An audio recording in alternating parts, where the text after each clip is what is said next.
Hi,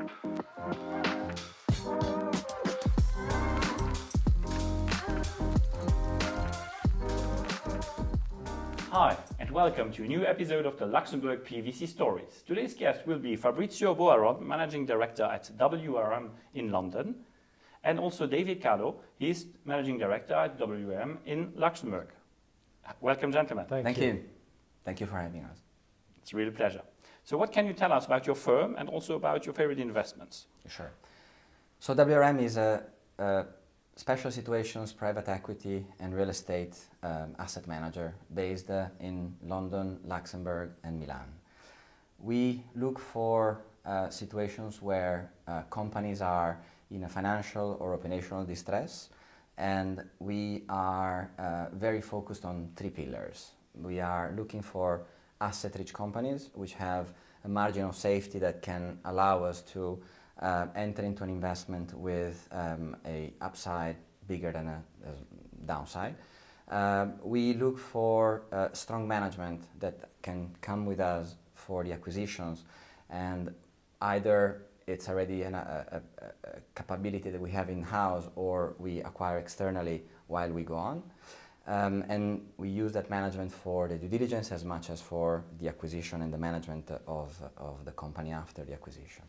And then the exit strategy that for us is very important, because when we got into an investment, we need to already plan for how to exit that investment, and we need to have visibility on how a value proposition can be monetized in the future. The company was set up in 2011 and it started as an activist manager on listed companies and specifically on Banco BPM at the beginning. And the company evolved its strategy from activist to control-based acquisitions. The philosophy is, rather than create value, is to extract value from our investments. So it's a bit different from a traditional private equity fund. The idea is, can we extract value from this distressed company, either operational or financial? That's the key difference between us and the traditional private equity players. Is there any specific deal you would like to highlight in this context? Well, we have worked on a number of transactions in the last few years, and for us, it's a strategy that works across cycles. There is no specific point in the cycle where this transaction works less or more. We are not really concerned about that. When we have moments of more stress in macro or other factors, that's where we have a bigger pipeline maybe, but we wouldn't change the standards of our investments over time because of the cycle. And we have seen opportunities in companies which have strong brands, lots of assets, IP, and in particular, well, we have looked at different investments as well.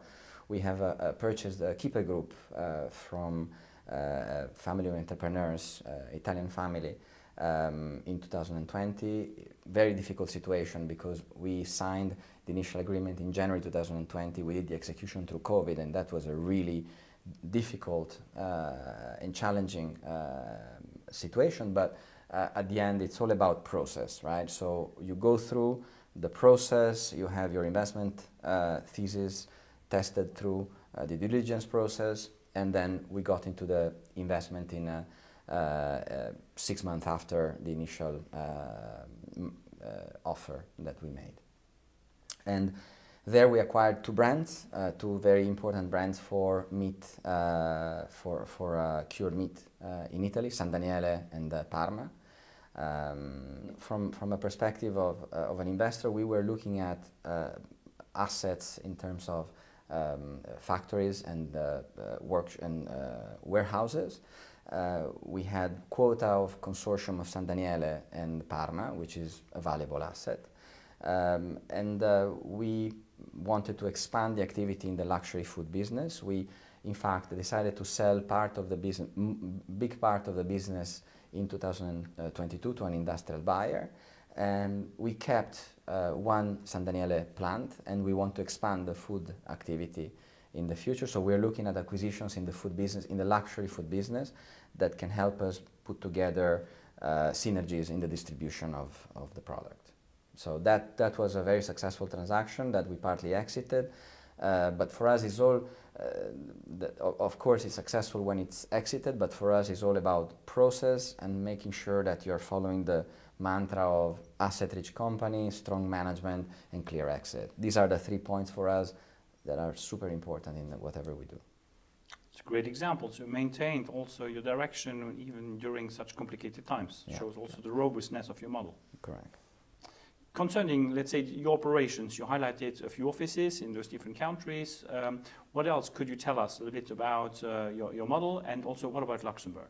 Well, the model is very simple. We have an asset management company here in Luxembourg, managed 5 funds, 2 Luxembourgish funds and 3 Italian funds. The 3 Italian funds are mainly in real estate, while the 2 in Luxembourg are in private equity special situation. And we have an advisory company in London, where Fabrizio is the managing director of, and is our main advisor for any kind of investments. Plus, we have offices in Milan, offices that, following a significant number of transactions or deal flow in Italy, we decided it was a good idea to have an offices which is the service group service company. Plus, we have a property and facility management company that takes care of the 3 Italian real estate funds. So it's a very simple model, but with 3 main hubs: Luxembourg, London, and Milan. Okay, and what else could you tell us about the 2 last years? I mean, you highlighted some different actions, but what would you like to share with our audience? So I think, as we said before, our strategy works through the cycle, and there is no specific moment where our strategy works better or worse. There are some macro factors that contribute to a bigger pipeline. More opportunities come to our table. And those factors today are certainly higher rates, increased energy costs, increased commodity prices, lack of availability of working capital from banks, which are now clearly not adequate anymore to support local companies, especially SMEs. The requirements of companies in distress, especially if they're not the super big companies, are miles away what the banks can offer. And a lot of small lenders have appeared to support that kind of activity and funds as well. But clearly, those factors contribute to a situation of stress, which compounds on the operational side. Once there is financial stress, there is operational stress, and vice versa. The 2 things go go together, go badly together. And then you find yourself in a situation where the owner of the business doesn't have the capabilities, not just financial, but the bandwidth, the operational, the managerial capabilities of getting out of that situation. Clearly, also, you have situations where you look at carve-outs, so large multinationals that dispose of businesses which are unloved, not core, and that macro situation contributes to that refocusing of large companies to their main core businesses, and the disposal is accelerated. So clearly, the macro environment is what mostly has changed in the last 2 years. Yeah, and we have a huge pipeline. These days, I don't know how many deals we analyze per week, probably 2 or 3 per week. And in different countries. I mean, we have been focusing a lot on Italy, but as David was saying before, our offices are mostly outside of Italy. We happen to work on a very large transaction, that is a transaction for which the Milan office was open, and it was the acquisition of the Auchan operations in Italy, and that needed a lot of people on the ground to execute the transaction, and then things followed. And once you are known for the capability of executing those, maybe not complex, but labor-intensive transactions, people call you all the time. So especially in Italy, we see a lot of M&A advisors and big fours and all the people that come to us and say, we have a special situation, we have something that maybe you can look at. UK is an important market for us as well. We are trying to expand in the core markets in Europe. Even though we are sector agnostic, so we don't really look at a specific sector, the problems of companies which are in difficult situations are more about stabilization and the initial phase of turnaround. You then have the private equity companies that have the good to great or great to awesome strategies, but these are a completely, they need to run an efficient sector-specific strategy, whereas stabilization of a company is more about the skills of a rough terrain driving rather than a Ferrari driving, right? It's quite interesting strategies to be also contrarian and to be helpful thanks to your good reputation also in such complicated times. Yeah, very challenging times, but the opportunity of evolving the strategy on a bigger scale and brings us to a situation where there is a lot of good done in terms of investments for ESG. One of the big themes nowadays is ESG, right? And that would have been the next question for sure. Do you have a policy or strategy? Well, how important is it for you? It's also? very important to us, and our funds are all on Article 6. But we are now working to, the regulation here in Luxembourg is moving very quickly in that direction. We want to be compliant, and we are very keen. We just hired a consultancy firm helping us in implementing, policies, procedure, and strategy, and as well for our assets in Italy.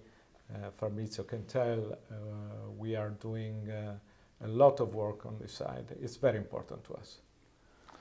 We would say actually that for an investor that is interested in understanding the impact of €1 as an ESG impact on his investment, we would say that if you invest in a good company, you can fine-tune a number of ESG aspects for that company, and that's great. But when you invest in a distressed company, the impact you have for euro invested could be much bigger, because a company that is in distress has no really great governance. Environmental is probably the last thing that they are going to look at, and labor is probably the second last thing that they're going to look at if trying to survive, and they have multiple things on their table to look at. So you could claim that our strategy has, in terms of impact for euro invested, much bigger than other strategies that you could have out there. And so you highlighted Luxembourg's fast pace when implementing new regulations. So how efficient do you find Luxembourg right now? Is there anything we should change for the future? Well, Luxembourg is very efficient. It's the heart of Europe. It's the second financial center in the world for funds. AAA, very well regulated, easy to access, all the regulators and the law firms, the accounting firms. I would say that sometimes a bit too much regulated, which is very good on one side, but a bit in terms of efficiency, a bit less, because just the example of the ESG, which is a very good thing, but the amount of paper reports that we have now to prepare, just as Article 6, is it's important, but better to be in such a very well-regulated place. It's growing. Think about the LTIF. So Luxembourg is, of course, for those doing our business, is the place to be. Good to hear that. Yeah. Let's get a little bit more personal right now. So could you tell us what you studied, where you started your own careers, and in the end, how you, let's say, landed in WRM or, let's say, in private equity? I studied economy in Italy, in Milan, and most of my career have been in finance, corporate finance, M&A. I have a long career in investment banking. I joined WRM Group 4 years ago, mainly 4 years ago. I moved to Luxembourg as responsible of the asset management company 2 years ago, and that's it. It looks simple, but it has been long and difficult, but I enjoy it. Very interesting career path. And what about you? So I started, I studied business administration in Milan as well. And I actually started working for Hewlett-Packard, so nothing to do with finance. I moved to capital markets and investment banking in the early 90s. And then after 20 years in capital markets, I moved to private equity and private markets in 2014. So I changed over time and moved over time different things. I think that the common theme is to stay interested in what you do, because that's essential, otherwise you get bored. And I think these days education is really undervalued in terms of process, rather than you studied something and then after 30 years you studied something 30 years ago. I think education is something that is ongoing. You learn over time more and more, and actually this is going to be just the beginning of a new phase where people have to learn new skills every few years, otherwise they become obsolete. And I think this is more and more important for more complex industries and activities. But what's really, I think, the driver behind I think the evolution that we had in the last few years is that you have a lot of people with a lot of experience, and that experience is incredibly valuable, but you can only unlock it if this experience can be applied to new situations. And the only way to get to those new situations is to learn over time, continuously. So, very long career. Yeah, we are old. You're old. Absolutely not. Here we young in spirit.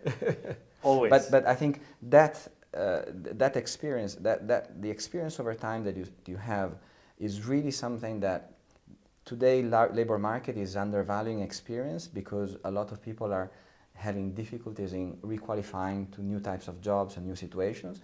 But that is an easy thing compared to all the experience that has been done in the past. The difficult part has been done. If you can just requalify a lot of people that have an incredible amount of experience.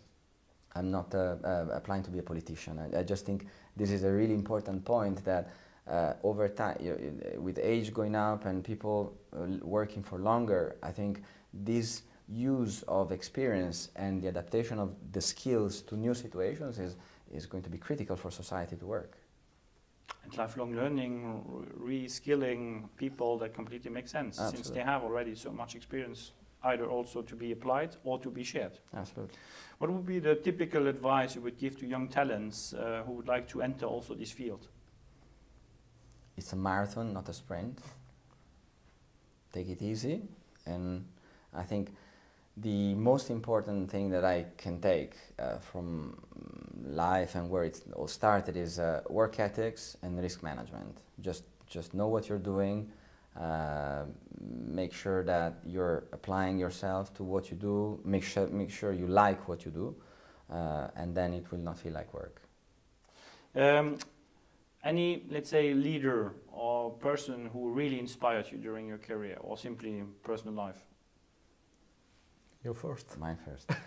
So I think there are so many people to be inspired, that you just choose the time and the moment where you want to be inspired by somebody, with the things that you need in that time of your life. Sometimes in your life you need somebody a bit more human, sometimes you need an inspiration of somebody more relentless, sometimes you're down, sometimes you're up, and it's really all about putting things in perspective, right? So it's a difficult answer to give, because it really depends what moment in your life you are at the end. And you, David? I totally agree with Fabrizio. It depends on the time of your life, but we are talking now today about business, and so I stay with a business person I met in my life, which is David Blitzer, the current head of Tactical Opportunities Group at Blackstone. I met him when he was in London to open their offices from New York.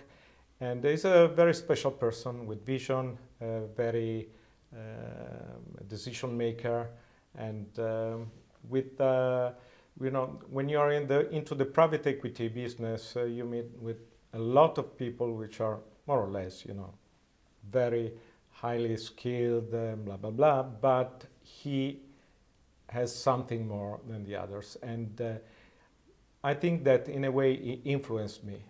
It's a special person. It's a great example to have. Thank you. Any book, reference, series, podcast you would like to share with our audience? It can be professional or not. Must be Lex Friedman. He's an MIT researcher. He has an amazing podcast.